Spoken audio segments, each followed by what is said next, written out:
Lo tenemos a Guillermo Fernández, licenciado en Relaciones Internacionales, coordinador de Córdoba Global, para entender qué está pasando a escala internacional, por qué es clave la jornada de hoy y cómo va a cambiar lo que está pasando en el mundo a partir del 24 de febrero de 2022. Bienvenido, Guillermo. Gracias, Nicole, por la invitación. Hoy es un día que va a cambiar el mundo, básicamente. Hoy va a cambiar el mundo y vamos a repasar, antes de interiorizarnos en el tema, qué fue lo que dijo la vocera presidencial Gabriela Cerruti esta mañana en Casa Rosada.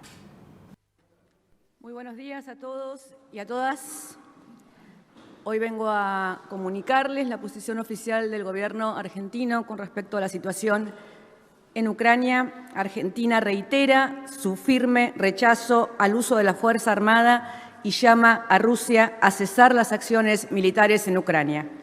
Les leo el comunicado de la Cancillería, que ya está subido al sitio oficial del gobierno argentino. La República Argentina, fiel a los principios más esenciales de la convivencia internacional, hace su más firme rechazo al uso de la Fuerza Armada y lamenta profundamente la escalada de la situación generada en Ucrania. Las soluciones justas y duraderas solo se alcanzan por medio del diálogo y compromisos mutuos que aseguren la esencial convivencia pacífica. Pasada la palabra de la portavoz presidencial sobre la posición que toma Argentina, Alberto Fernández también escribió en su cuenta de Twitter que lamentaba esta situación, que le parecía un conflicto que debía tomarse por la vía diplomática. Hay que decir que Alberto Fernández no ha tomado una postura dura frente a este conflicto, como sí lo ha hecho Alemania, como sí lo ha hecho Bélgica, Reino Unido y Estados Unidos, que han anunciado sanciones económicas y que han repudiado el accionar de Vladimir Putin. Esto no lo ha hecho la Argentina, pero ahora sí vamos a hablar con el especialista. Sí. Guillermo, me imagino que debes tener el teléfono incendiado. ¿Se veía venir este conflicto de esta magnitud? A ver, se venía hablando de la escalada, la posibilidad de invasión. Yo literalmente, en mitad de la madrugada me levanté, agarré mi celular y vi el mensaje invasión de Rusia a Ucrania. O sea, que es decir, lo seguiste, no te despertaste con la noticia, sino que lo seguiste. La invasión inició en dos provincias que Putin declaró independientes. Bueno, hay que aclarar algo que siempre hay que hacer un poco de historia, pero esto viene de un conflicto de 2014, cuando fue que Ucrania quiso unirse a la Unión Europea. 2014. Exactamente. De ahí empiezan las tensiones que se da con la anexión de Crimea. Crimea es la península que está al sur de Ucrania.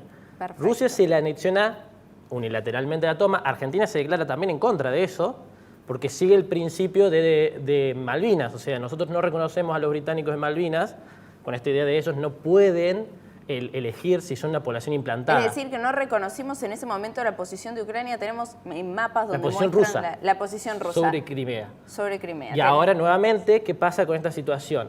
Se declara esta unilateralidad sobre Crimea, surge un conflicto y un desorden político interno en Ucrania que va a llevar con la llegada del actual presidente y se va a empezar unas políticas anti-Rusia. O sea, antes se enseñaba ruso. Ucrania es un país que tiene más de una lengua, aparte del ucraniano. Claro, hoy varias personas comentaban su situación en las dos provincias que declararon su independencia, que se habla ruso, se trabaja incluso para corporaciones rusas, y ahí estamos viendo lo que vos decías, Crimea, que ya está anexada a Rusia, donde está el mar de Azov, y después las zonas que, sí, esa línea... Esa región es lo que se llama el Valle del Donbass, porque es un río que pasa por la región y tiene dos regiones, Donetsk y Lugansk, que son los mismos nombres que las ciudades capitales de la región.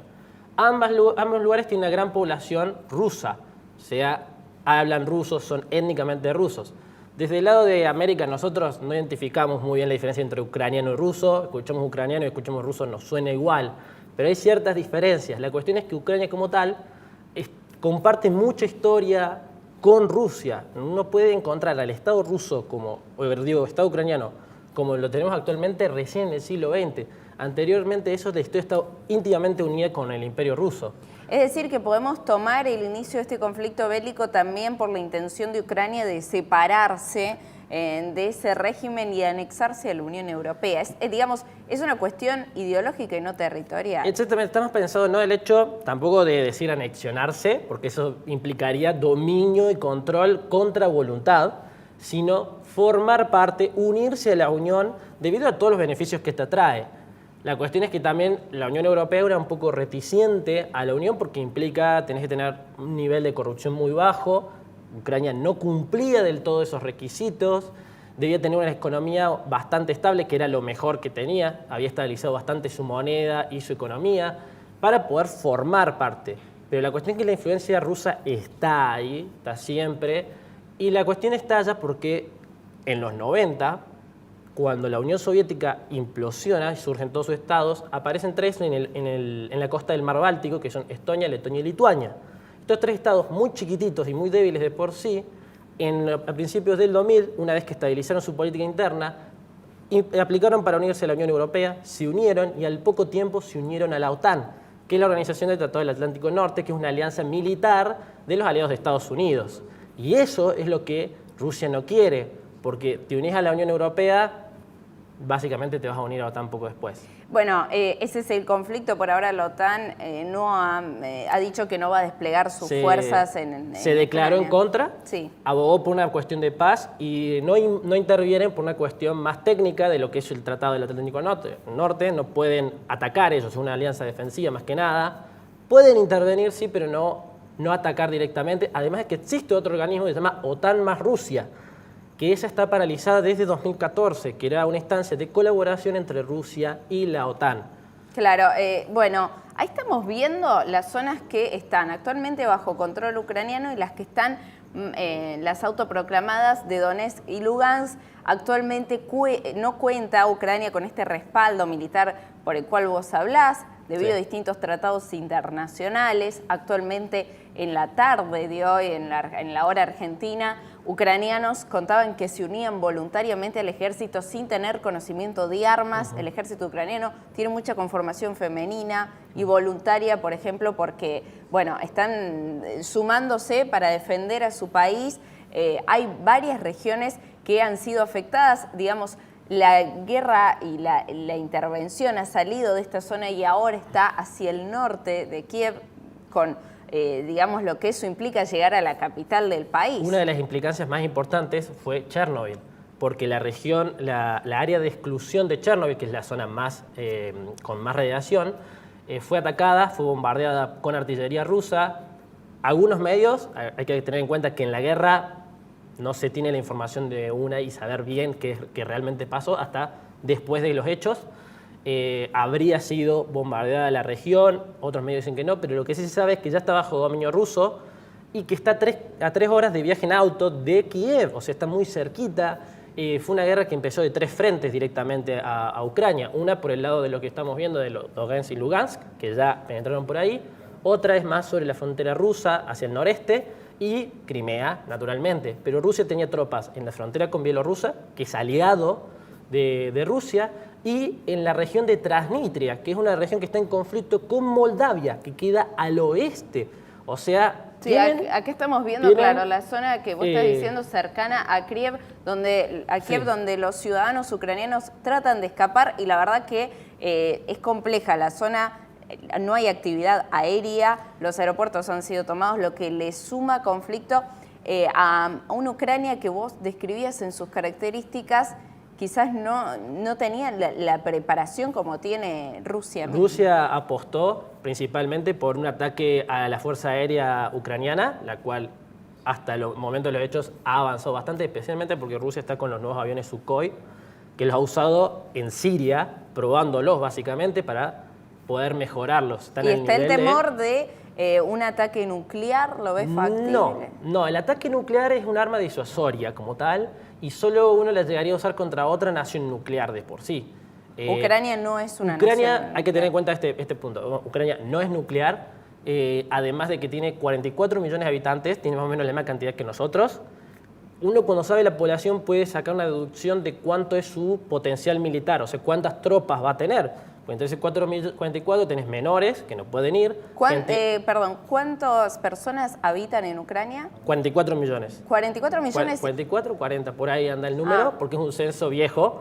Pero bastante, como Argentina. Es como Argentina, pero es un país un poquito más chico que Argentina.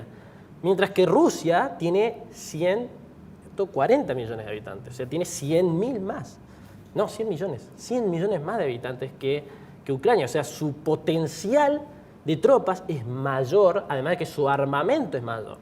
Tiene un 80% de su material bélico en la región, sin contar que la región más militarizada de Rusia es Kaliningrado, que ese pequeño sector, un enclave que tienen entre Polonia y Lituania. Es decir, cercano a Ucrania. Cercano a Ucrania. OTAN tiene un plan ante una posible agresión rusa total sobre Europa. Claro, tenemos un mapa de los aliados de cada bando, de Ucrania y de Rusia, porque si bien Ucrania tiene toda la debilidad que decís, poblacional, económica, armamental, tiene aliados fuerte. Por caso, ahí estamos viendo Estados Unidos, Gran Bretaña, España, Turquía, Estonia, Letonia, Lituania, Dinamarca, Polonia, Bulgaria, Rumania, y también apoya la Unión Europea, mientras tanto Rusia tiene Armenia, Bielorrusia, Kazajistán, Kirguistán, Tayikistán, y bueno, los aliados que están también en contra de lo que es el eje de Occidente, por caso Venezuela. Quiero aclarar un pequeño detalle. Ucrania como tal no tenía nada firmado con la OTAN ni con la Unión Europea de alianzas militares. O sea, como tal, nadie lo iba a defender. Estaban por su cuenta. Estas son alianzas. La cosa es que cuando empieza la crisis en 2014, todo Occidente, por así decirlo, Estados Unidos, la Unión Europea, el Reino Unido, empiezan a acercarse a Ucrania para tratar de defenderla de Rusia, que lo que terminó forzando es que Rusia se interesara cada vez más en la región, porque cuando Putin habla, diciendo que no confía más en Occidente, se refiere a lo que pasó con los bálticos. Ahí en el mapa se ven los 3 puntitos chicos que están al oeste de Rusia sobre Bielorrusia.